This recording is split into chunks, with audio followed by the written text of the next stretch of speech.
I'm Catherine Fantov of Innovative Property Advocates, and today I'm joined by Bernadette Jansen from the School of Renovating. Welcome, Bernadette. Hello, Catherine. How are you? Very well. Thanks for being here. So, Bernadette, over the years, you've obviously bought and sold a lot of property. Have you ever thought about using a seller's advocate before? Well, funny you should mention that, Catherine. I absolutely have. And I think most recently I sold a property in Queensland that I had renovated.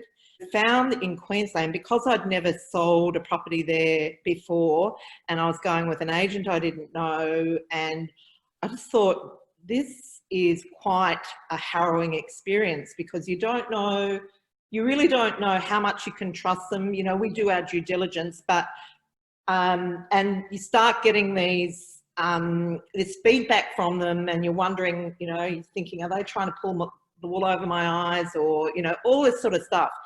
And I realised, to be honest with you, up until that point, I didn't even realise there was such a service as a seller's advocacy. And so now I certainly encourage any of my students who are not competent buyers and sellers, not buyers and sellers that have done it, you know, more than 2 or 3 times, to use a seller's advocate, because it's just a great insurance policy.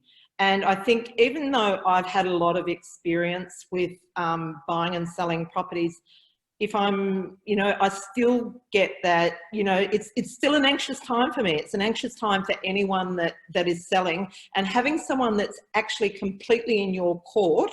I could like to hope that your agent is completely in your court, but that's not always the case. So to have someone that's really got your back and can give you the advice about whether you should be, you know, doing up the kitchen or spending the money on painting, because often I see people that either they won't spend the money because they can't see that they're going to get the value back, or they do it and then do it a colour that is it's not going to work for the market.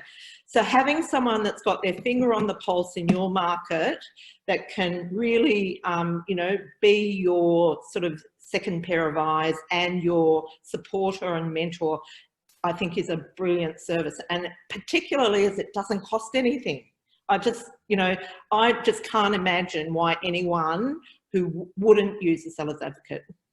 If anyone would like to get in touch with you, you're at theschoolofrenovating.com.